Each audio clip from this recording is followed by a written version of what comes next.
Rajamahendravaram rural satellite city జిల్లా పరిషత్ ఉన్నత పాఠశాలలో ప్రధానోపాధ్యాయురాలు నున్న ప్రశాంతి అధ్యక్షతన శుక్రవారం నిర్వహించిన మెగా పేరెంట్స్ టీచర్స్ మీటింగ్ కార్యక్రమానికి స్థానిక ఎమ్మెల్యే గోరంట్ల బుచ్చయ్య చౌదరి, రాష్ట్ర బాలల హక్కుల పరిరక్షణ కమిషన్ చైర్మన్ విఏవిఎస్ సూర్యనారాయణరాజు ముఖ్య అతిథిగా హాజరయ్యారు.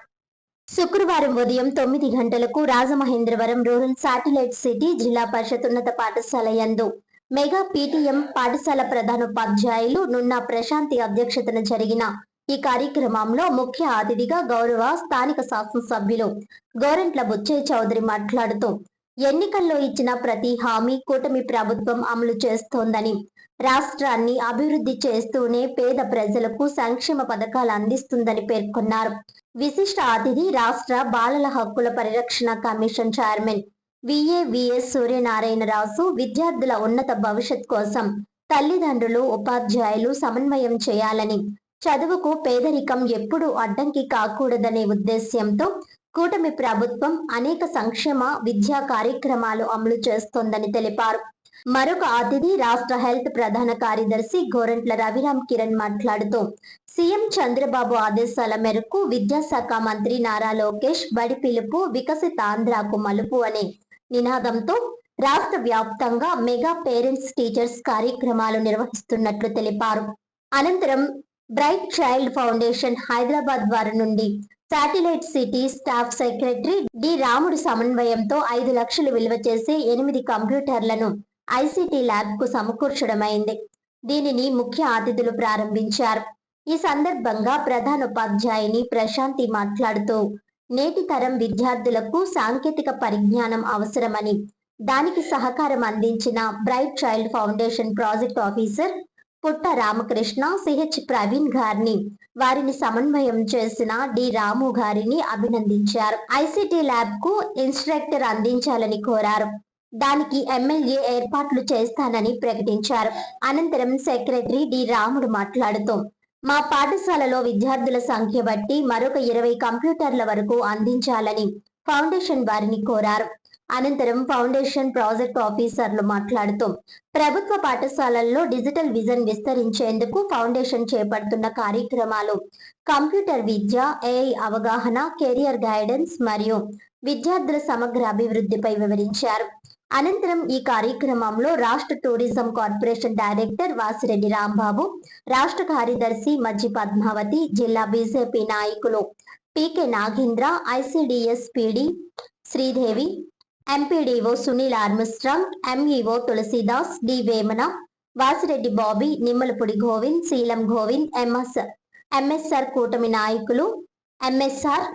నాయకులు, విద్యా committee chairman Geddada Krishna, vice chairman Elugubanti Durgarao, SMC సభ్యులు, తల్లిదండ్రులు, పాఠశాల సీనియర్ ఉపాధ్యాయులు జె శ్రీనివాస్, ఉమారాణి, శ్రీనివాస్, వీరబాబు, నాగేశ్వరరావు, వరప్రసాద్, భారతి, భూదేవి, వెంకటలక్ష్మి, రేఖ, ప్రభావతి, ఝాన్సీ రాణి, పద్మశ్రీ, జీవన జ్యోతి, స్నేహలత, నారాయణదాస్, రవికుమార్, బాపిరాజు, స్వర్ణలత, సుబ్బారావు, సాయిబాబు, రాజారావు తదితర ఉపాధ్యాయేతర సిబ్బంది, విద్యార్థులు పాల్గొన్నారు.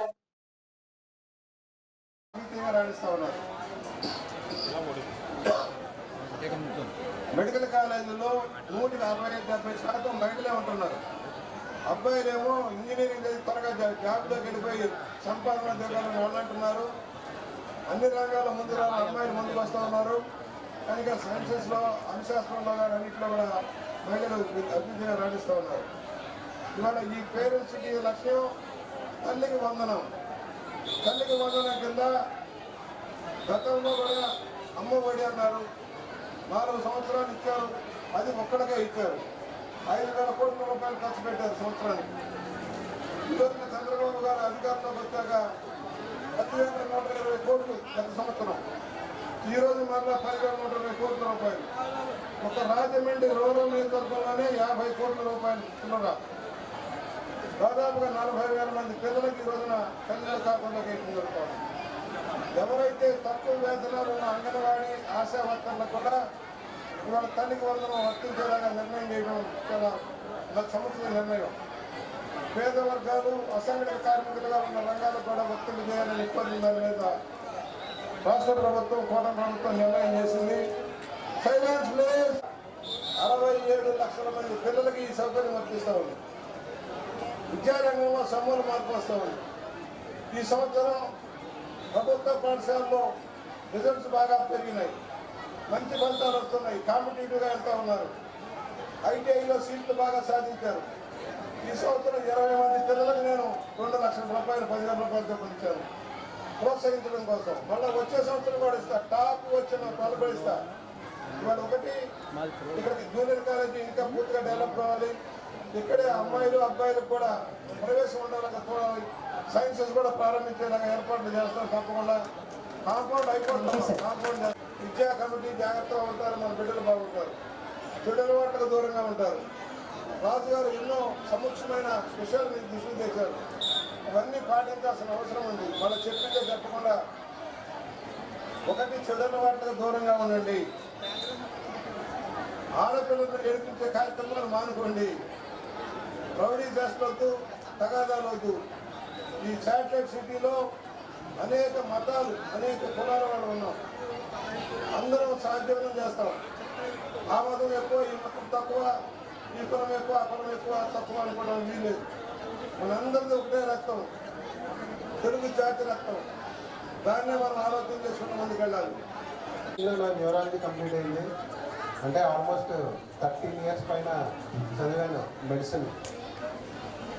సో ముందుగా ఇవాళ రాష్ట్ర వ్యాప్తంగా ప్రభుత్వ పాఠశాలలో పిల్లలకి, అదేవిధంగా తల్లిదండ్రులకి, ఉపాధ్యాయులకు వీళ్ళందరికీ కూడా దేశంలోనే స్ఫూర్తిదాయకమైన పేరెంట్ టీచర్ మీట్ని ఇవాళ చేస్తున్న రాష్ట్ర ప్రభుత్వం గౌరవనీయులు ముఖ్యమంత్రి శ్రీ నారా చంద్రబాబు నాయుడు గారికి, విద్యాశాఖ ఐటీ మంత్రి శ్రీ నారా లోకేష్ గారికి, ఈ కార్యక్రమాన్ని ఇక్కడ ఏర్పాటు చేసిన పాఠశాల ప్రిన్సిపల్ గారికి, ఉపాధ్యాయులకు, ఈ పాఠశాల డెవలప్మెంట్ కమిటీ సభ్యులకు, వేదిక మీద ఉన్న వారి పిల్లలు చదువు పట్ల, వాళ్ళ బిహేవియర్ పట్ల, వాళ్ళ స్కూల్లో ఎలా ఉంటున్నారు అని తెలుసుకోవడానికి ఒక మంచి అవకాశాన్ని ఈ వేదికగా మన ప్రభుత్వం ఏర్పాటు చేయడం జరిగింది.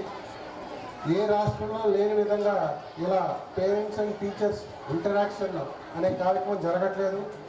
తల్లిదండ్రులకి నేను ఒకటే ప్రశ్న, మీరు ఇలాంటి పేరెంట్ టీచర్ మీటింగ్ వచ్చినప్పుడు మా పిల్లవాడు ఎందుకు క్లాస్లో ఫస్ట్ రావట్లేదు, లేకపోతే మా పిల్లవాడు ఎందుకు సరిగా చదవట్లేదు అనే ప్రశ్న కన్నా పిల్లవాడికి ఏంటి ఇబ్బంది అనే దాని మీద దృష్టి సారించి టీచర్స్తో కూర్చుని తన పర్ఫార్మెన్స్ని మీరు దయచేసి వేరే వాళ్ళతో కంపేర్ చేయకండి.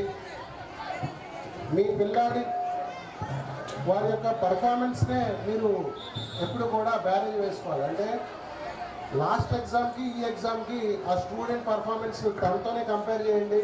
అంతే తప్ప క్లాస్లో బాగా చదువుతున్న వాళ్ళకో, లేకపోతే మీ వీధిలో ఉన్న వాళ్ళకో, లేకపోతే మీ చుట్టాల వాళ్ళతో కంపేర్ చేయొద్దు. ఎందుకంటే ప్రతి విద్యార్థి వేరు, ప్రతి విద్యార్థికి ఒక ప్రతిభ ఉంటుంది. ఆ ప్రతిభని గుర్తించాలంటే ముందుగా తల్లిదండ్రులు చేయాల్సింది ఏంటంటే, పిల్లలు ఇంటికి వచ్చినప్పుడు ఫోన్ అనేది పక్కన పెట్టి కనీసం తల్లిదండ్రులు 20 నిమిషాలు పిల్లలతో కూర్చోవాలి. ఇవాళ పాఠశాలలో ఏం జరిగింది, ఎలా ఉన్నావు, నీకు ఎలా అనిపిస్తుంది, చదివింది గుర్తుందా, ఇవాళ జరిగిన మంచి విషయాలు ఏంటి, ఇవాళ నీకు జరిగిన చెడు విషయాలు ఏంటి, నువ్వు ఎలా ఫీల్ అవుతున్నావు అని కనీసం ఒక 20 నిమిషాలు తల్లిదండ్రులు పిల్లలతో మాట్లాడినప్పుడే వాళ్ళ పరిస్థితి ఏంటి, వాళ్ళ మానసిక పరిస్థితి ఎలా ఉంది, ఆరోగ్య పరిస్థితి ఎలా ఉంది, తన చదువు విధానం ఎలా ఉంది అనేది మీకు అర్థమవుతుంది. So mega parents teachers meeting 4వ మీటింగ్ని గౌరవ విజనరీ ముఖ్యమంత్రి చంద్రబాబు నాయుడు గారి నాయకత్వంలో మన రాష్ట్రంలో జరుగుతూ ఉంది. అదేవిధంగా గౌరవ ప్రధానమంత్రి నరేంద్రాచార్యులు, అలాగే దాతలు, మాజీ చదువుకున్న విద్యార్థులు అందరూ కలిసి స్కూల్స్ని డెవలప్ చేయాలనే ఉద్దేశంతో దేశవ్యాప్తంగా ఉపాధ్యాయులు టీచర్స్ మీటింగు ప్రారంభమైంది. అది మన రాష్ట్రంలో మన ముఖ్యమంత్రి గారి నాయకత్వంలో విజయవంతంగా ఈరోజు గిన్నీస్ బుక్ ఆఫ్ రికార్డ్లో మన ఆంధ్రప్రదేశ్ ఎక్కిందంటే మన రాష్ట్రంలో ఉన్న మన విద్యాశాఖ మంత్రులు లోకేష్ గారు నాయకత్వంలో ఈరోజు రాష్ట్రంలో ఈ విధంగా ప్రతి స్కూల్లో కూడా మెగా పేరెంట్స్ టీచర్స్ మీటింగ్ జరుగుతూ ఉన్నాయి. విద్యా పరిస్థితి ఏ విధంగా ఉంది, వాళ్ళ ఆదరణ ఏ విధంగా ఉంది, మరింత మెరుగుగా వాళ్ళ విద్యాభ్యాసం చేయాలంటే ఏం చేయాలి అని తల్లిదండ్రులకే అవకాశం వాళ్ళకి వివరించటం, తద్వారా విద్యార్థుల్లో మరింత అభివృద్ధిని తీసుకొచ్చే లక్ష్యంతో ఈ సమావేశాలు జరుగుతూ ఉన్నాయి. ప్రైవేటు విద్యార్థుల కంటే ప్రభుత్వ పాఠశాలలో విద్యార్థులకు కూడా అత్యధిక మార్కులు, అలాగే పాస్ పర్సంటేజ్ కూడా ఎక్కువగా మన రాష్ట్రంలో జరుగుతోంది. గతంలో ఎప్పుడూ లేనట్లుగా ప్రైవేటు పాఠశాలలో ప్రతి సంవత్సరం ఏ విధంగా పేపర్లో యాడ్లు వేస్తారో ఈరోజు రాష్ట్రంలో కూడా అత్యధిక మార్కులు సంపాదించిన ప్రభుత్వ పాఠశాలలో జరిగే విద్యార్థులు ఈ యాడ్ రూపంలో ప్రభుత్వం వేయడం జరిగింది. మన భారతదేశం వికసిత భారత్ కావాలి, అలాగే మన ఆంధ్రప్రదేశ్ స్వర్ణాంధ్ర కావాలి అంటే ఈరోజు ఎవరైతే పిల్లలు ఉన్నారో వాళ్ళకి అన్ని సదుపాయాలు, విద్యా సదుపాయం కానీ, వైద్య సదుపాయం కానీ, రక్షణ కానీ, భద్రత కానీ సరిగ్గా ఉండాలి అనే ఉద్దేశంతో మా కమిషన్ కూడా పనిచేస్తూ ఉంది. బాలల హక్కులు ఏదైతే ఉన్నాయో ఆ బాలల హక్కుల పరిరక్షణ ధ్యేయంగా మా కమిషన్ రాష్ట్రంలో ఏర్పాటవటం, ఆ దిశలో కమిషన్ కూడా కొన్ని ప్రతిపాదనలు ప్రభుత్వాల దృష్టికి తీసుకెళ్లి విద్యార్థుల అభివృద్ధి ధ్యేయంగా పనిచేస్తూ ఉంది.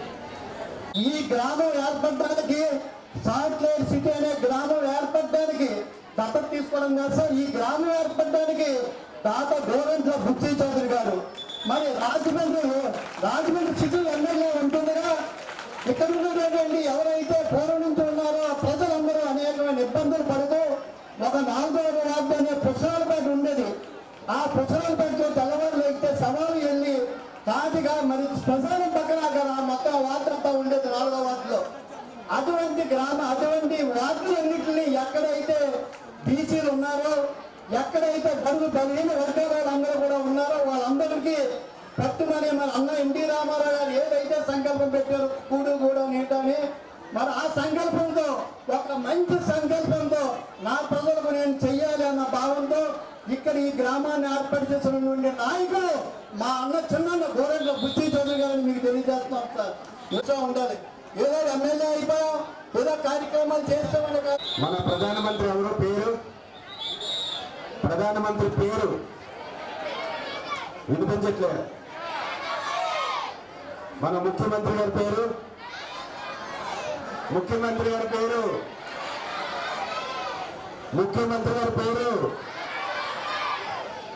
రెండవది విద్యా ప్రమాణాలు బాగుండాలని చెప్పి ఇలాంటి సమావేశాలు ఏర్పాటు చేసి ఉపాధ్యాయులకు అలాగే పేరెంట్స్కి ఒక మంచి బంధం ఏర్పాటు చేసి విద్యార్థులను మెరుగైన జీవితాన్ని అందించాలి అనే ఆలోచనతో కార్యక్రమాన్ని చేపట్టడం జరిగింది. దానికి సంబంధించి పెద్దలందరూ కూడా మీకు తెలియజేయడం జరిగింది. పేరెంట్స్కి ఒక సూచన, దయచేసి పిల్లల యొక్క చిప్ ఏదైతే ఉందో, మెమరీ పవర్ ఏదైతే ఉందో చిప్, అది ఫోన్లో రీల్స్తోనూ ఆటలతోటూ బాగా నిండిపోయి ఉంటా ఉంది. వాళ్ళు పుస్తకాలు తీసేటప్పటికీ తలపోటు వస్తూ ఉందని చెప్పి వారు చెప్పడం నేను ఎక్కువగా వింటా ఉన్నాను. దయచేసి పేరెంట్స్ మీరు పిల్లలకి ఫోన్ అలవాటుని బాగా తగ్గించాలని చెప్పి నేను కోరుకుంటూ, ఉపాధ్యాయులకు ఒక సూచన, పిల్లల్లో ఉన్నటువంటి టాలెంట్, వాళ్ళ స్కిల్ ఎక్కడైతే ఉందో మీకు మాత్రమే బాగా తెలుస్తుంది. దయచేసి వారు ఏ సబ్జెక్ట్లో బాగా స్కిల్ ప్రదర్శిస్తూ ఉన్నారో అందులో మెరుగుగా మీరు వాళ్ళని తీర్చిదిద్దాలని చెప్పి, మిగతా వాటిలో దృష్టి ఉన్నప్పటికీ కూడా రేపొద్దున్న వాళ్ళు సివిల్స్ రాయాలనంటే వాళ్ళు ఎంచుకునేటువంటి ఆ సబ్జెక్ట్లో బాగా స్కిల్ ఉండాలని చెప్పి మనకు తెలుసు. దయచేసి మీరు వాటి మీద కూడా దృష్టి ఉంచాలని చెప్పి కోరుకుంటూ